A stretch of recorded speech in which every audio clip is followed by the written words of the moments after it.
KIA जाता था कि भाई इनको बोनस मिल रहा है कि नहीं मिल रहा, इनको साप्ताहिक छुट्टी मिल रही कि नहीं मिल रही, इनको वेतन कायदे के मुताबिक मिल रहा है कि नहीं मिल रहा,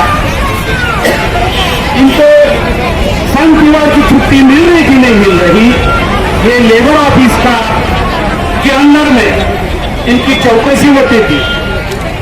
ये किसी भी संस्थान में कार्यरत भी सरकार ने बताया कि जो फैक्ट्री में काम करता है उसमें 300 वर्कर मैक्सिमम होना चाहिए। फैक्ट्री मालिक लोग 299 वर्कर रखते हैं, कितना 200 वर्कर, और कायदे का अगर वर्कर रखा तो वहां यूनियन नहीं बना जा सकती है। इसका मतलब यह है कि हमारी जो मांगे यूनियन के माध्यम से सरकार के पास में पहुंचती थी उसको ताला लगा दिया है।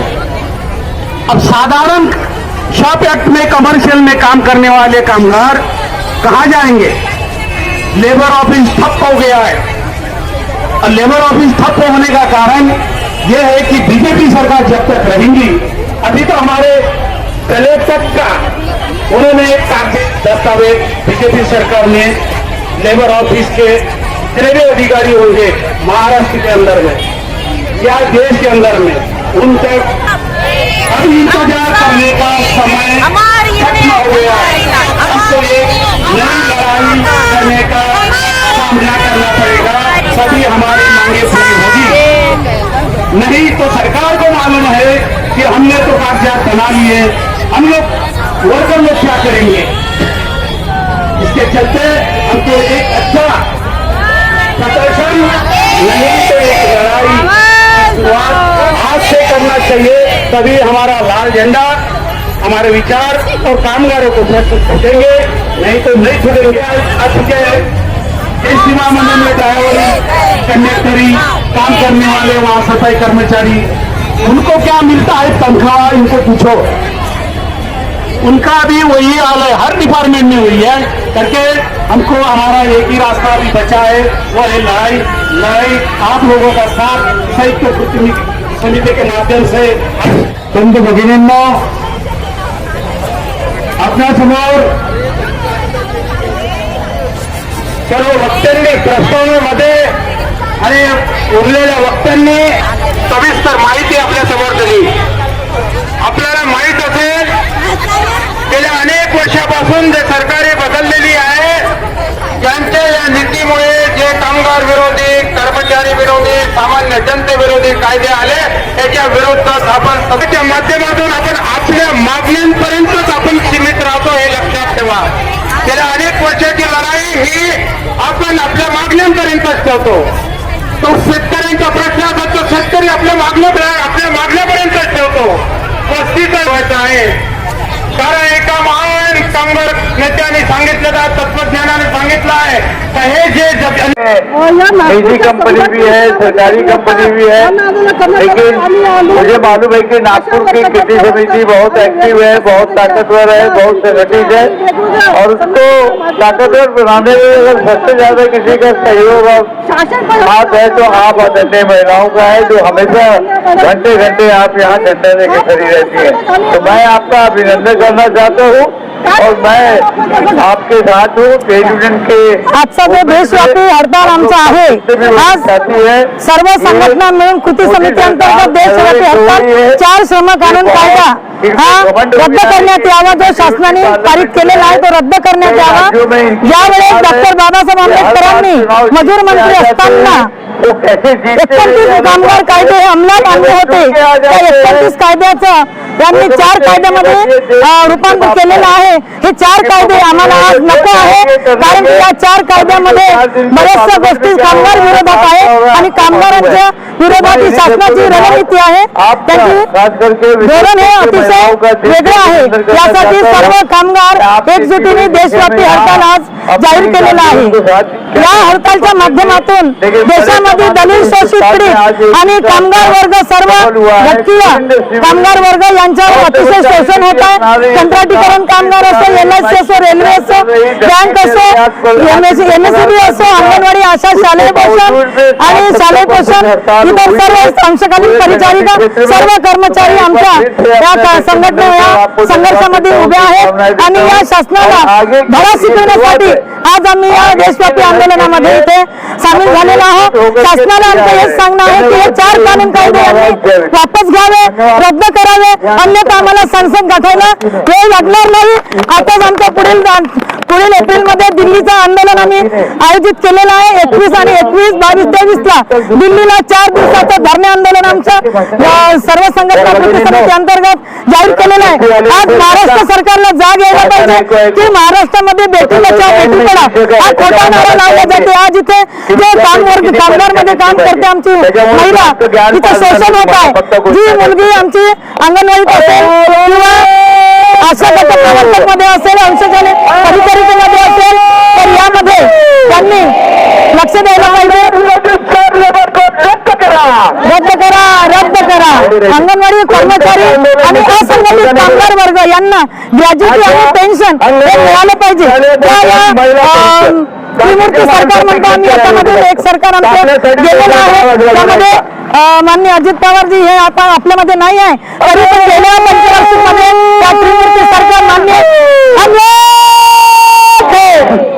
मजदूर विरोधी 4 लेबर को रद्द करा. रद्द करा. विरोधी 4 लेबर को रद्द करा. रद्द करा.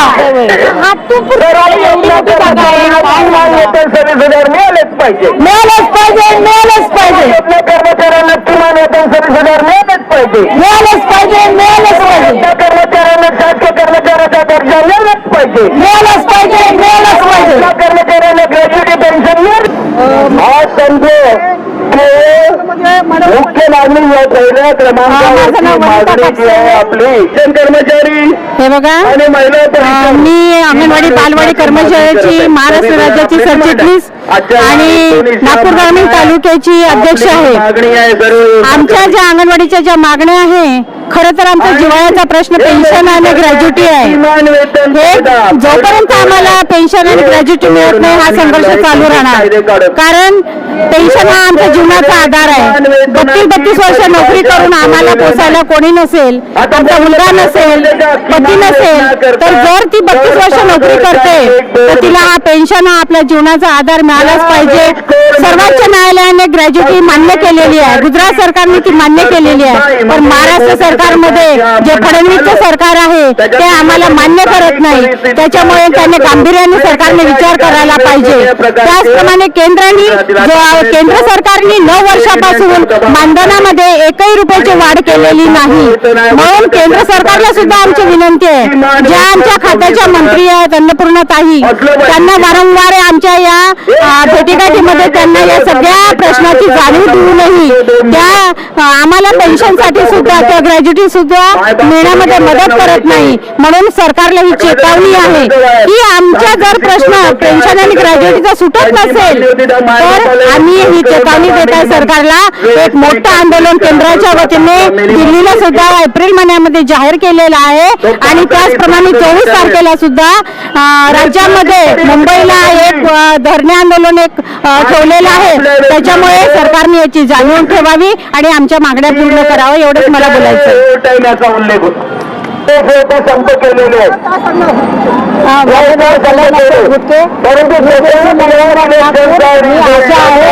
आणि येथील असंघटित कामगारांचा खूप मोठ्या संख्येने आयोजित केलेला आहे. या मोर्चामध्ये म्हणजे म्हणणं असंघटित लोकांचा असं म्हणणं आहे का 4 लेबर पेड मागण्या सरकारने 4 लेबर पेड रस्त्यावर उतरून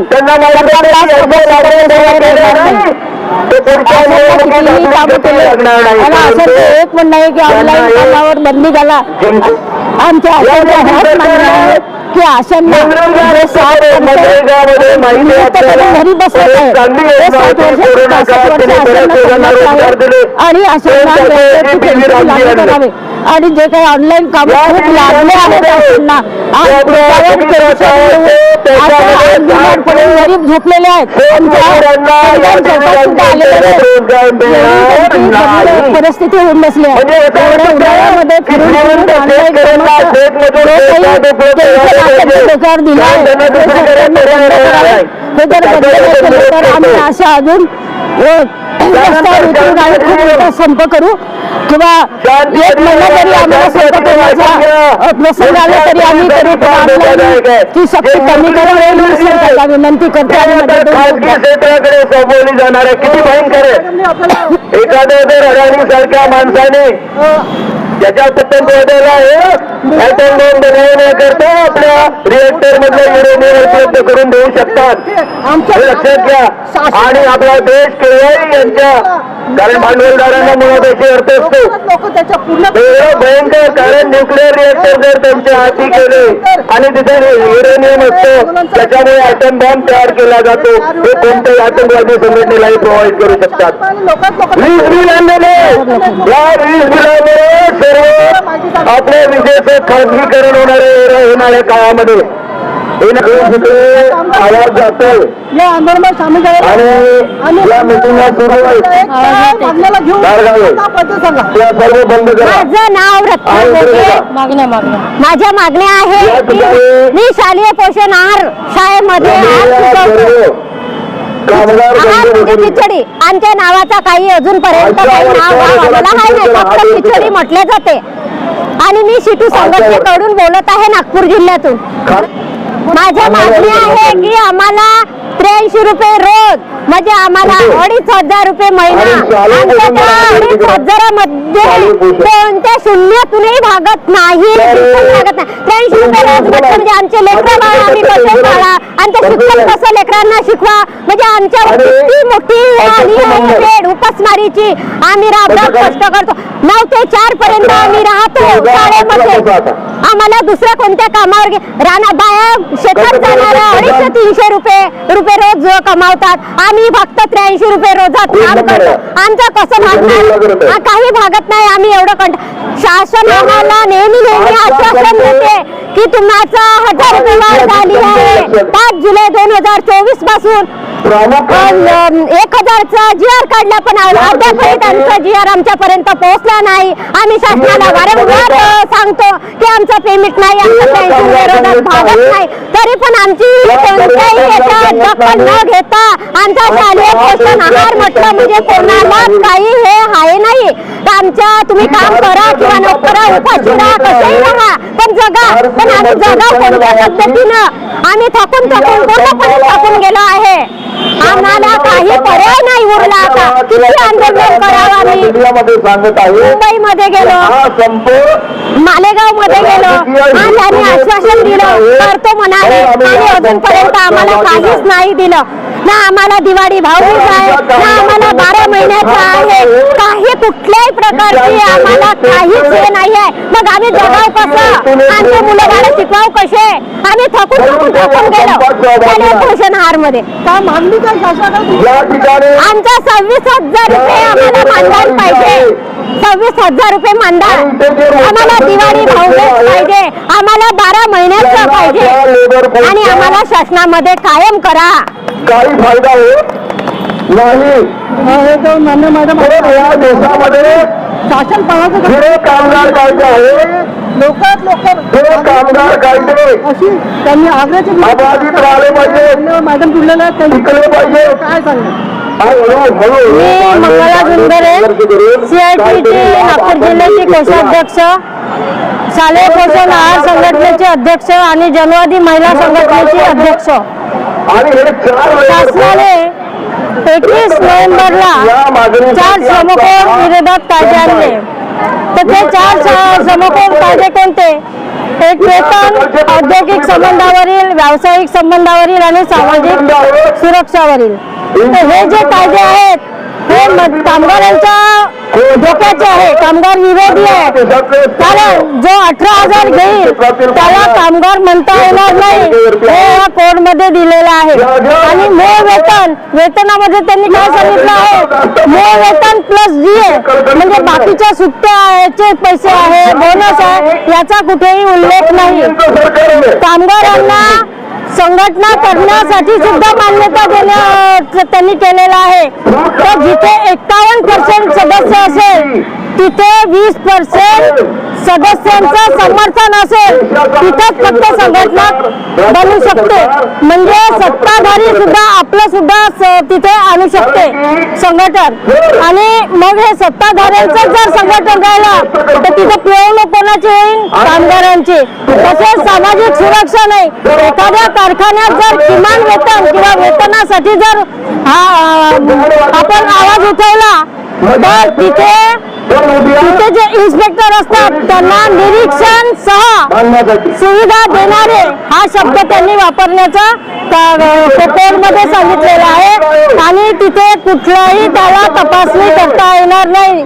एखाद्याला काही जखम झाली काही झालं तरी त्यांना तपासणी करता येणार नाही.